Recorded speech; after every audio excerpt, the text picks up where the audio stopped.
Assalamualaikum warahmatullahi wabarakatuh. Oke, kembali lagi bersama aku, Febria Marsimela. Sekarang aku akan masih lanjut tentang Undang-Undang Dasar 1945. Sekarang aku akan jelasin lebih rinci lagi per pasal-pasalnya. Jadi apa-apa aja inti dalam pasal-pasalnya itu yang perlu kita kuasai.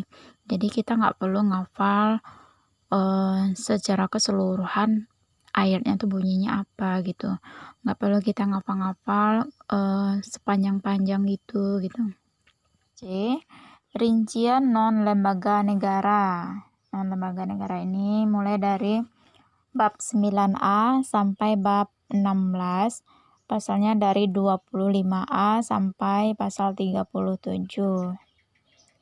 Non lembaga negara ini yang pertama yaitu wilayah negara. Mana kemarin udah sama-sama kita ketahui wilayah negara ini ada di bab 9, terus pasalnya ada di pasal 26 sampai 20. Maksudnya pasalnya maksudnya pasal wilayah negara ini adalah pasal 25A. Di mana pasal 25A ini berisi tentang NKRI adalah negara kepulauan dengan batas dan haknya diatur dengan undang-undang. Terus yang nomor 2 non lembaga negara ini adalah warga negara dan penduduk.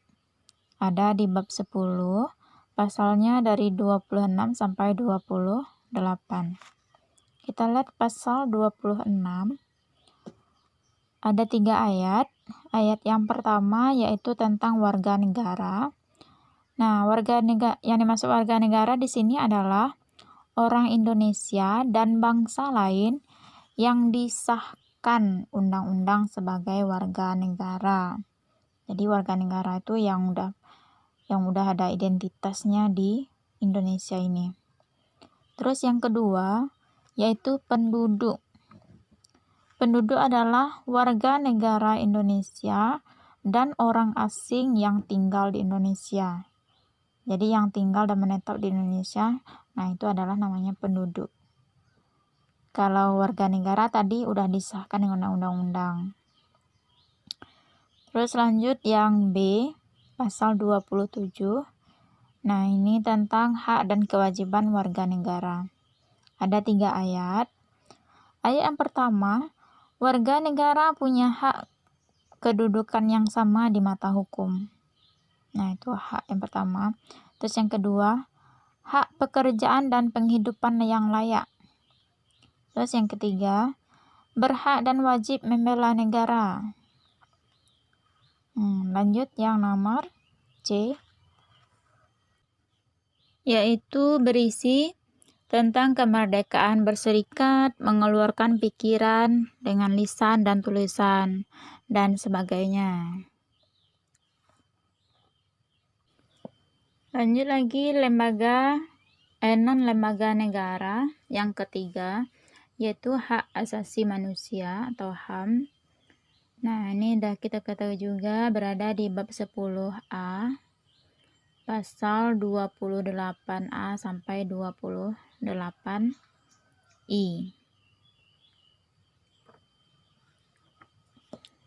Yang kita bahas dulu yang pasal 28A. Nah, 28A ini berisi tentang hak untuk hidup dan mempertahankannya. Aku ingatin lagi ya teman-teman. Sambil kalian baca ini, kalian juga lihat teks undang-undang pasal-pasal yang aslinya itu. Terus kalian bandingkan deh biar bisa lebih paham. Terus lebih cepat juga nangkapnya.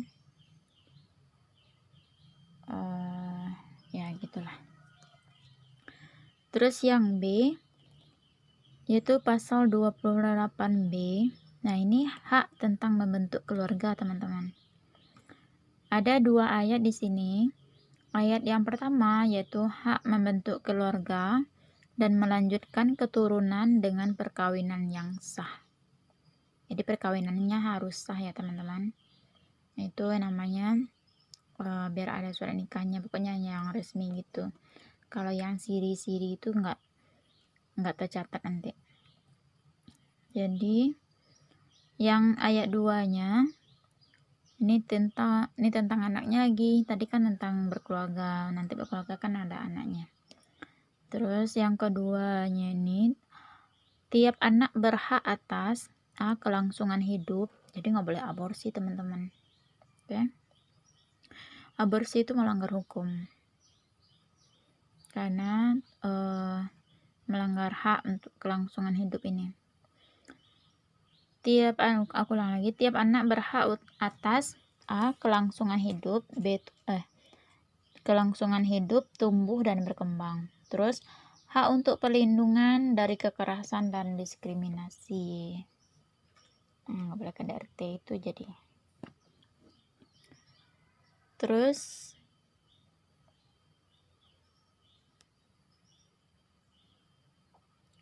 yang C yaitu pasal 28C.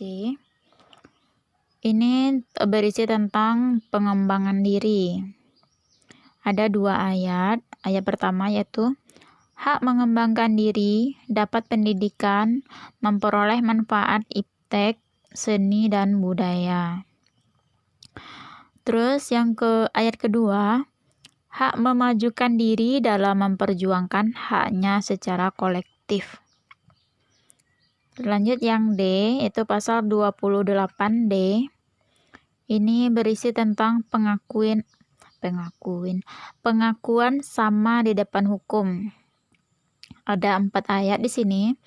Ayat yang pertama yaitu hak atas pengakuan, jaminan, perlindungan, kepastian hukum yang adil, dan perlakuan yang sama di hadapan hukum. Jadi itu termasuk hak asasi manusia juga. Terus yang nomor 2, hak untuk bekerja dan dapat imbalan serta perlakuan yang adil dan layak dalam hubungan kerja. Terus ayat 3 yaitu hak memperoleh kesempatan yang sama dalam pemerintahan. Yang keempat, hak status kewarganegaraan. Lanjut yang E, yaitu pasal 28E. Nah, ini hak bebas memeluk agama lagi. Di sini ada 3 ayat. Ayat yang pertama yaitu hak memeluk agama, memilih pendidikan dan pengajaran, pekerjaan, kewarganegaraan, dan tempat tinggal.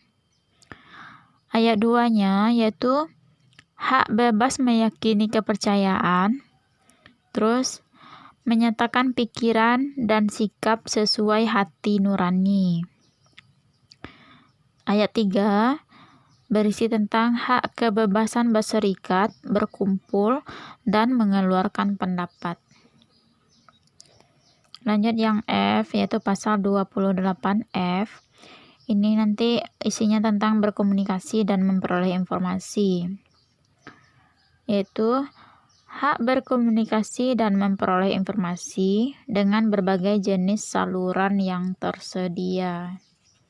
Jadi kita bebas juga kayak nonton, kayak cari-cari informasi di internet atau apa, itu hak kita juga ya teman-teman. Terus yang G, pasal 28G. Ini isinya tentang perlindungan diri dan keluarga. Ada 2 ayat di sini. Ayat yang pertama itu berisi tentang hak atas perlindungan diri pribadi, keluarga, dan kehormatan dan harta. Terus hak atas rasa aman dan perlindungan dari ancaman. Ayat 2-nya, hak bebas dari penyiksaan atau perlakuan merendahkan. Terus hak memperoleh suaka politik dari negara. Lanjut yang H, itu pasal 28H. Nah, ini tentang hak untuk hidup sejahtera. Ada 4 ayat di sini. Ayat yang pertama yaitu hak hidup sejahtera, lingkungan yang baik, memperoleh pelayanan kesehatan.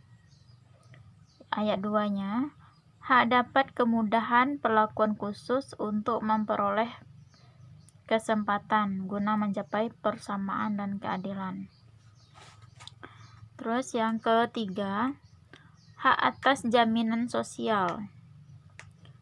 Yang ayat 4,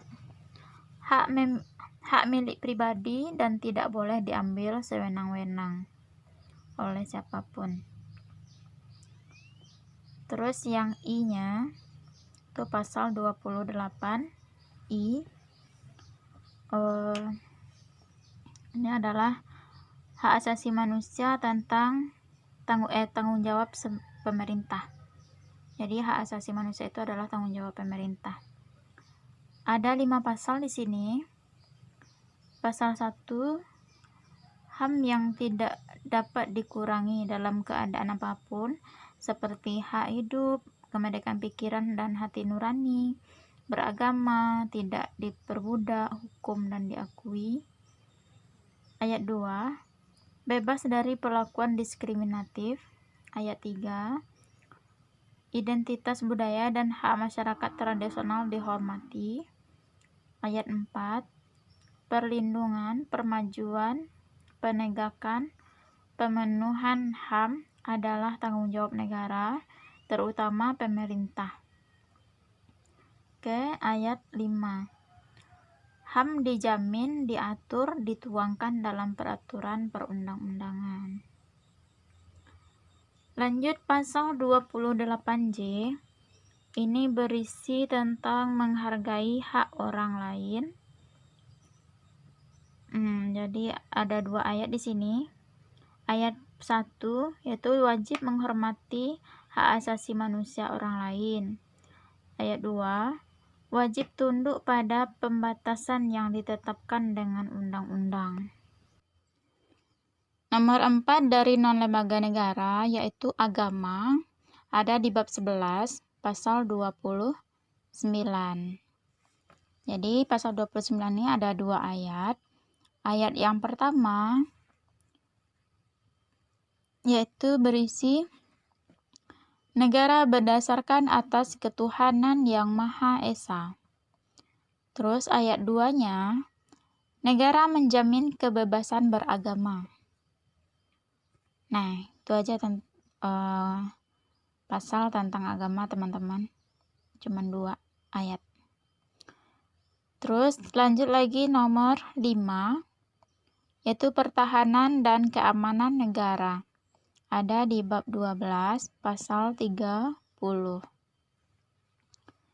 Pasal 30 ini ada 5 ayat, di mana ayat pertamanya, warga negara berhak dan wajib ikut dalam pertahanan dan keamanan negara. Terus ayat 2-nya, Sishankam merata oleh TNI atau pertahanan, Polri, keamanan rakyat sebagai kekuatan utama dan rakyat sebagai kekuatan pendukung. Jadi TNI dan Polri ini adalah kekuatan utama ya teman-teman, terus rakyat adalah kekuatan pendukung. Sishankam merata itu adalah sistem pertahanan keamanan rakyat. TNI itu tugasnya untuk pertahanan negara. Terus Polri untuk keamanan rakyat. Ayat 3, TNI terdiri dari Angkatan Darat, Angkatan Laut, dan Angkatan Udara. Tugasnya itu melindungi, mempertahankan kedaulatan rakyat. Kalau Polri, tugasnya itu melindungi dan melayani masyarakat. Ayat 4-nya. Terus ayat 5-nya, dan lain-lain diatur dengan undang-undang. Lanjut nomor 6, yaitu pendidikan dan kebudayaan. Nah, ini ada di bab 13, pasal berapa teman-teman? Kan udah hafal kemarin ya. Itu pasal 31 dan 32. Lanjut yang A. Kita lihat dulu pasal 31. Nah, pasal 31-nya ini teman-teman yaitu tentang pendidikan aja. Ada 5 ayat di sini. Tentang pendidikan ini ada 5 ayat. Ayat yang pertama, tiap warga negara berhak dapat pendidikan. Nah, itu yang pertama. Terus, warga negara wajib ikut pendidikan dasar. Nah, selama pendidikan dasar ini, pemerintah harus wajib membiayai. Jadi nggak ada anak-anak yang putus sekolah lagi, yang nggak sekolah SD. Jadi, ayat yang ketiga, pemerintah mengusahakan Sisdiknas yang meningkatkan iman, takwa, serta akhlak mulia.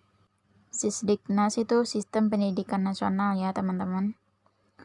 Terus yang nomor 4 atau ayat 4, negara memprioritaskan anggaran pendidikan minimal 20% dari APBN dan APBD. Jadi dalam anggaran pendapatan belanja negara itu ada 20% untuk khusus saja untuk pendidikan. Terus ayat 5, pemerintah memajukan IPTEK, ilmu pengetahuan dan teknologi. Lanjut yang B, yaitu pasal 32. Nah, khusus 32 ini tentang kebudayaan aja teman-teman. Ada 2 ayat di sini. Ayat pertama yaitu negara memajukan kebudayaan nasional. Nah, itu yang perlu diingat ya. Nah, embel-embelnya dikit nih. Itu dengan menjamin kebebasan masyarakat dalam mengembangkan nilai-nilai budayanya. Itu di garis bawah tadi turun dulu ya teman-teman. Aku di sini lupa garis bawahnya yang mana yang paling penting banget. Tapi kalian nanti coba aja sendiri. Nanti bakal lebih, kalau kita tulis sendiri, coba sendiri, insya Allah itu nanti bakal lebih lama ingatnya, terus bakal lebih cepat juga ingatnya. Oke teman-teman, tetap semangat ya untuk teman-teman semuanya. Semoga tahun ini lulus semuanya jadi PNS.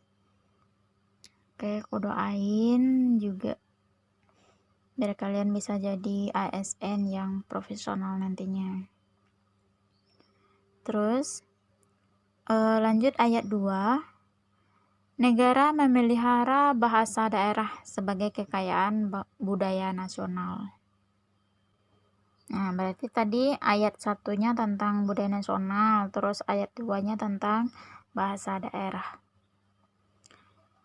Lanjut yang nomor 7 dari non-lembaga negara ini, yaitu tentang perekonomian nasional dan kesejahteraan sosial.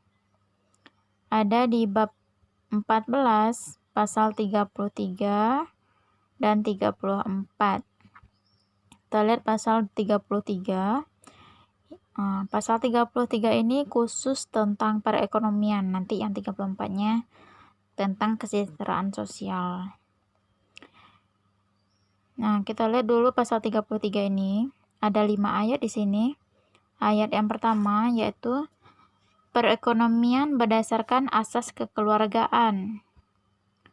Terus ayat 2-nya, cabang produksi dikuasai oleh negara. Terus ayat 3, bumi, air, dan kekayaan alam dikuasai oleh negara untuk kemakmuran rakyat tentunya. Terus ayat 4, perekonomian nasional berdasarkan atas demokrasi ekonomi. Ayat 5-nya DLL DUU. Nah, cukup singkat ya teman-teman cara ngafalnya. Aku harap kalian semua terbantu dengan ini. Dan aku harap juga kalian semua makin semangat tiap harinya dan makin rajin belajarnya. Kita lihat yang poin B, yaitu pasal 34. Nah, ini tentang kesejahteraan sosial. Ada 4 ayat di sini. Ayat yang pertama yaitu tentang fakir miskin, anak terlantar, ini dipelihara oleh negara. Terus ayat 2-nya, negara mengembangkan sistem jaminan sosial bagi seluruh rakyat. Ayat 3, negara menyediakan fasilitas pelayanan kesehatan dan pelayanan umum yang layak. Terus ayat 4-nya DLL DUU. Lanjut nomor 8 tentang non-lembaga negara teman-teman, yaitu tentang bendera, bahasa, lambang negara, dan lagu kebangsaan. Nah, ini ada di bab 15, pasalnya dari 35 sampai 36C. Kita lihat pasalnya teman-teman. Pasal 35 ini isinya yaitu tentang bendera negara Indonesia, yaitu sang merah putih. Jadi kita ingatnya bendera aja lah ya. Kalau bendera Indonesia kan kita udah sama-sama tahu sang merah putih, jadi nggak usah dihafalin lagi. Jadi pasal 35 itu tentang bendera, pasal 36 tentang bahasa negara, pasal 36 tentang lambang negara, pasal 36 tentang lagu kebangsaan, dan pasal 36C yaitu dan lain-lainnya diatur dengan undang-undang. Nah, singkat ya teman-teman. Terus terakhir tentang non-lembaga negara ini yaitu perubahan Undang-Undang Dasar. Ada di bab 16, pasalnya pasal 37. Nah, pasal 37 ini ada 5 ayat, di mana ayat pertama berisi tentang usul amandemen disidangkan oleh MPR jika diajukan oleh minimal sepertiga dari anggota MPR dari seluruh anggota MPR. Kalau udah diajukan oleh sepertiga anggota DPR, baru diadakan sidang MPR. Terus ayat 2-nya, tiap usul diajukan tertulis. Nah, diajukan tertulis nih. Terus tambah lagi apa alasannya. Misalnya usulnya tentang ini, terus alasannya apa, harus kayak gini itu kenapa gitu. Terus ayat 3-nya, dalam amandemen minimal dihadiri oleh 2/3 dari anggota MPR, dari seluruh anggota MPR itu. Terus ayat 4, keputusan untuk mengubah pasal-pasal dan undang-undang jika disetujui minimal 50% ditambah 1 anggota seluruh MPR.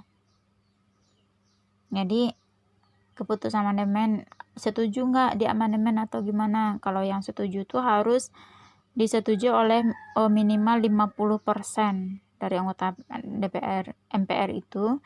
Terus ditambah 1 lagi, berarti 50% ditambah 1 anggota seluruh MPR. Ayat 5-nya, khusus untuk bentuk NKRI tidak boleh dirubah. Jadi bentuk NKRI itu tidak bisa dirubah. Mana bentuk NKRI tadi? Yaitu di bab 1 pasal 1 itu ya. Oke, itulah terakhir tentang lembaga negara. Jadi kita udah bahas semuanya tentang kedaulatan negara, lembaga negara, dan non-lembaga negara.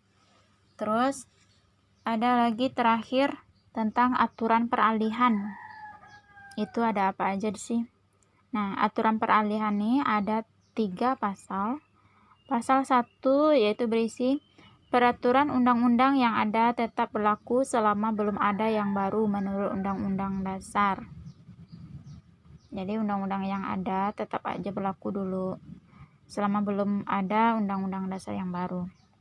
Terus pasal 2-nya berbunyi, lembaga negara yang ada masih berfungsi selama belum ada yang baru menurut Undang-Undang Dasar. Itu pasal 3, Mahkamah Konstitusi dibentuk selambat-lambatnya 17 Agustus 2003 dan sebelum dibentuk kewenangannya dilakukan oleh MA. Terus terakhir ada aturan tambahan di sini. Aturan tambahan tuh pasal 1-nya berbunyi, MPR ditugaskan melakukan peninjauan terhadap materi dan status hukum ketetapan MPRS dan ketetapan MPR untuk diambil putusan pada sidang MPR pada tahun 2003. Terus pasal 2-nya berisi, Dengan perubahan Undang-Undang Dasar ini, Undang-Undang Negara Republik Indonesia tahun 1945 terdiri atas pembukaan dan pasal-pasal.